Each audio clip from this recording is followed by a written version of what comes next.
So what is the number one asset that a musician has in his or her arsenal? And no, it's not a fancy keyboard. No, it isn't the dopest chords. The number one tool that any musician has is their ears. I'm Chris Moses, and this is Gospel Progressions University. So without your ears, nothing you play will make sense because you're in essence deaf. But I'm not just talking about your ability to hear, it's actually how you listen to music. Last week, Saturday, we had a rehearsal and we had to learn a couple songs. And we had some issues with the sound. We had some issues with the loop. With one of the songs, we just couldn't get it synchronized with some issues.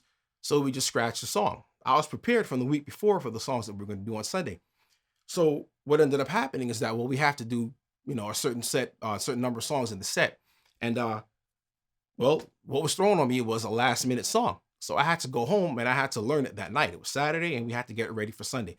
Now, once upon a time ago, I'd have been like, man, I don't know what to do. I can't play it. I'd have been biting my nails, trying to figure out what's going on. As time went on, I developed a system to be able to get me to hear songs faster and learn them more accurately. So it isn't so much about being accurate because you may miss some things here and there, but it's more about preparation. You want to step into the game, so to speak, with something on you and having some knowledge of the song versus you don't know the song at all. And mind you, this wasn't anybody's fault. It was just something that happened. We had some technical issues, and sometimes it's going to be like that. So I'm going to give you 3 easy steps, 3 simple steps to learning any song by ear. Step number 1, you want to actually listen to the song. I know it sounds crazy and ridiculous, but you have to depend on your ears. The first thing you want to listen for with listen to the song is you want to listen for the tempo. All right, you want to see if the song is going to be fast or slow. You want to listen for choruses, hooks, verses, and things like that. Normally for the choruses, especially because that's typically the part of the song that repeats. That's the refrain. And plenty of times they'll start with that. And you also want to try to listen for chord progressions, but you'll find that mostly in the loop. Especially with gospel music, they'll start with a refrain, part of the chorus, or maybe even the whole chorus and then get into the song. You at least want to show up prepared, learning the chorus and knowing the chorus of the song. If you don't know the chorus, you really don't know the song. So that's the refrain. So the first thing you want to do is listen to it to see what key it's in. So I'm going to put this on and I'm going to play from here. The thing is that if I try to do it with the lyrics, I'll tell you what the song is. This is a song by Timothy Wright. It's in D flat and it's called You Brought Me Through This.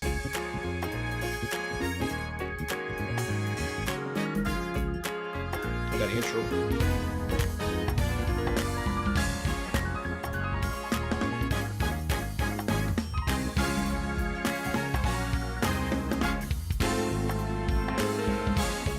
All right, so we hear that same refrain over and over again. So the first thing I'm going to do, I'm going to try to figure out, of course, what key it's in. And the second thing now, so we know that it's in D flat, and we know that the chorus repeats, and we heard part of it in the refrain, or we heard part of it in the intro of the song. So once we get that, we're good. All right, now to figure out what the chords are going to be, I like to listen to the bass line. So that's step number 2. And furthermore, the bass is probably the easiest part to hear, because it's kind of sitting in a frequency by itself because it's so low. So let's take a listen to that now. You kind of want to hum it to yourself.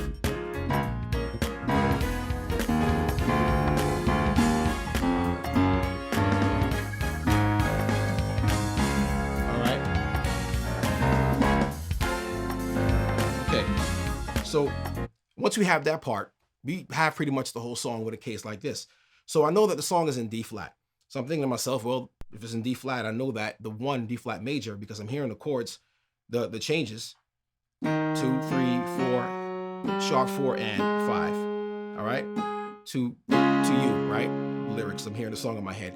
So I'm hearing this and I'm like, all right, well, now I know it's in D flat. I know the first chord is nothing tricky. It's going to be a D flat major chord. So as I continue to listen to it, I'm like, I know at some point they do the 2, 3, 4, and sharp 4 and 5. Well, me knowing gospel and being familiar with it, I know I'm going to go, okay, I'm going to place some chords by it and say, let's see what it sounds like. So we have the 2. I know the 2 is minor. 2. All right.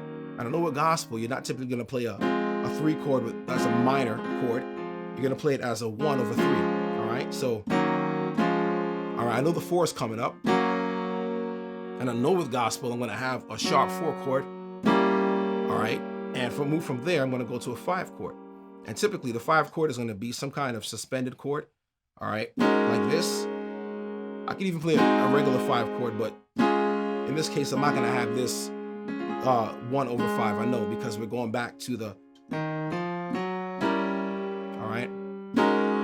Back to 5, and then back to 1. So for that part of a song, I know I have it. I'm listening to the bass line, and it sounds right to me. I can play it back and say, all right, well, let me see if I'm missing anything, and if something sounds difficult to me.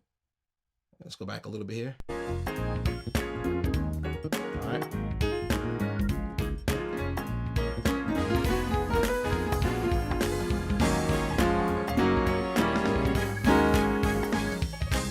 So I'm hearing, all right, I'm hearing this dun dun dun dun dun. A singer may be doing that. It may do that with the chords. So I'm gonna hear dun dun dun dun dun. So I know that I have, okay, I'm hearing this. It could be in my bass or the melody, but I'm definitely hearing it, and I could put chords to it.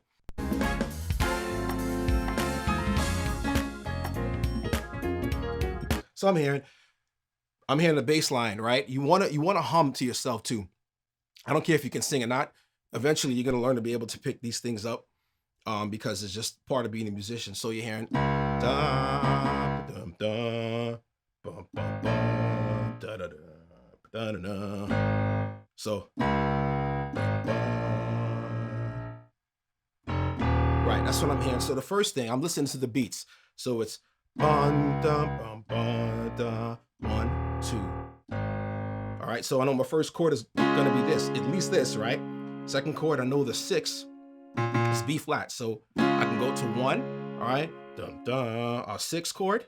All right, I can play that. Dum dum dum bum bum 5. All right, so 2 and then 5, and then the pattern seems to start over. All right, because we got that part.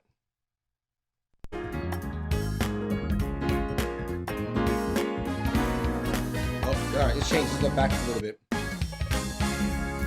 right, so here we go. So we have 6, da da da, dum dum, dum dum, dun dun, and it changes. Okay, so we at least have that part, right? So we know we have the 1 and we have the 6. So now we can take our liberties with it. 2, all right, and then 5. So I would do 1.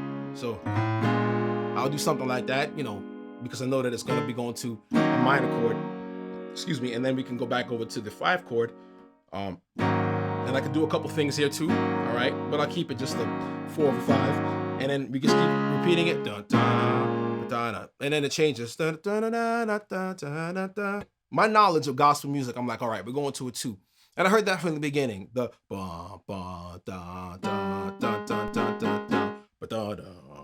All right, so we have that. I'm like, all right, well, this is your typical 2, 3, 4, sharp 4 movement. And I keep hearing this. So there's some things that I can actually do. So now I know I'm going to 2. So I know a scale that I can actually use a couple things from. So, da-da-da. I think that's it, right? Right, or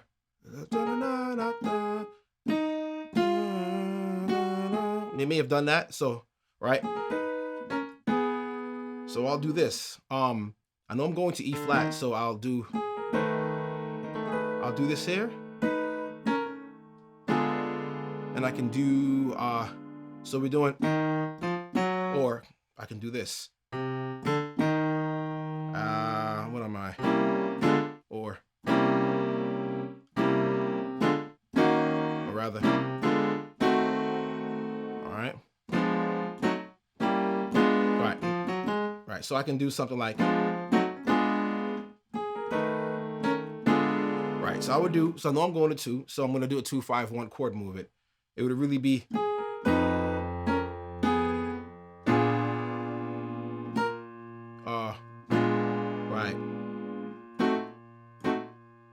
right, and a pair, so 2 5 1 for E flat, so.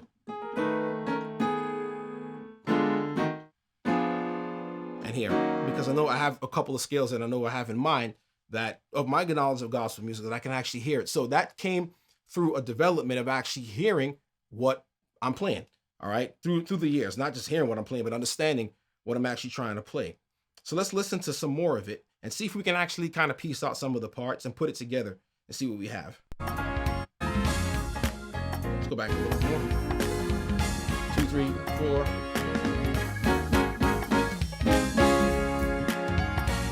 So that part.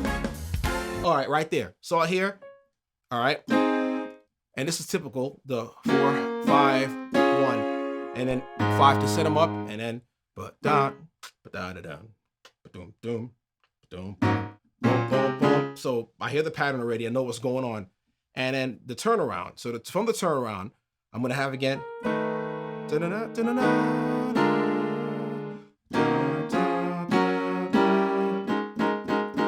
and I'll just do, okay, I'll just have this C chord, or this A flat chord, I'm sorry, over C, all right? And it's, yeah. This is very simple, so I know that it's gonna be. And now for the 5 chord, are they doing this? Or, so let's hear what they're playing, all right? Anytime I hear something like that, I'm like, all right, well, let's see what 5 chord they're doing. Because the 5 chord is held out for, like, I think 2 beats, right? 2, 3 beats. So let's listen now. 5.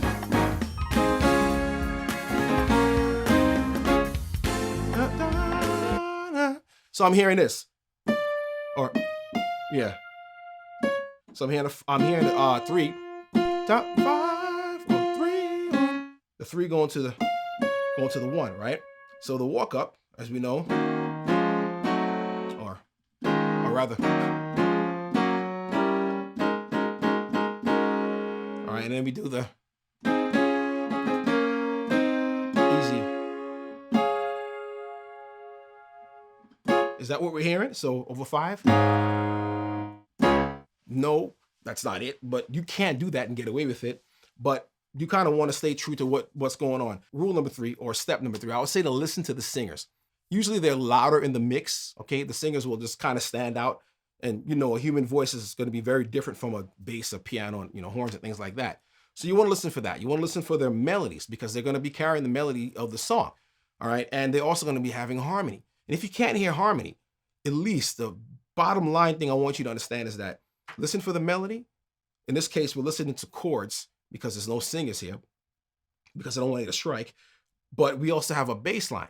So if we can put our bass line along with our melody, we can come up with some kind of chord structure. Knowing 1, we're in D flat. We know we're in a major key. Number 2, we see that there's a consistent bass line, part of the chorus. We hear that part of the refrain. Number 3, we know that the bass line is going to tell us what key that we're in. Why? Well, because if the bass is doing this thing, we know that it's playing mostly, you know, even for the exception of G, it's playing everything that's in D flat. So we think of chords that we know that go with it. 1 being major, 2 being minor.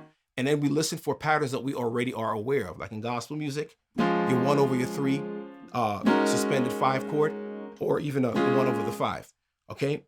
So now we have that part down. We understand that. All right, it's about speed here. But what will help you is with your speed is all this practice that we're doing here is trying to get our ear acclimated to these things. We know what the bass line is. We got the melody.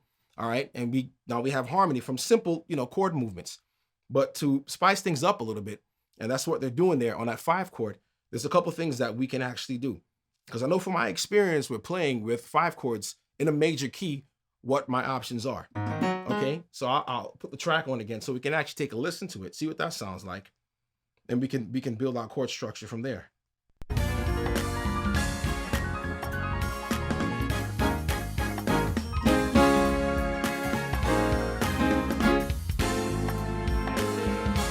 And all right, when I hear that, I'm hearing. So, and this is years of listening to music. I'm hearing a C in there and an F, right? And I will do these things. I purposely sit down and try to figure out what chords were. This is before YouTube and all this other stuff. Been playing for years, so you know you have to use your ears. All right, I got bars. So now I know that we're not hearing this. We are, but then we're not to complete it. So what I would do is say, okay, well I know that I have a particular chord that I would always use to go to a 1 chord, a 1 major chord, and that is an altered chord for A flat. And typically A flat. For that, you would alter your 9. The 9 for A flat would be B flat. So I would alter it by lowering it a half step. Okay, so if I lower the B flat by a half step, it becomes A, right? And if I'm hearing this, So maybe I'm hearing this and, okay, sounds closer, right? So now when we hear that chord and we know what we're doing, all right, we figured out, well, that's what this is. We flatten the 9. Well, we can do some other things to it as well. Okay, we have our A flat here, and we have, you can make it dominant, because typically you'll have a dominant 5 chord going to a 1 chord. So to make it dominant, we just add the flat 7. That's our A flat 7, all right? We take the 9, bring it down a half step. And then we could kind of play the chord, something like this. We can play it here, or play it down here, A flat with the flat 7, okay? And then come back and just go right back to 1. Another thing we can actually do, we can play this here. There's several things. We can have our diminished. All right, this is not the diminished. This is the same chord I played here. We can do this and resolve right back. Or we can play the diminished. But we're hearing not this necessarily, but again, that works harmonically. And again, I know that because of my knowledge of gospel music and my knowledge of scales. So let's play what we think we know and see if it matches, for the most part, the recording that we hear here.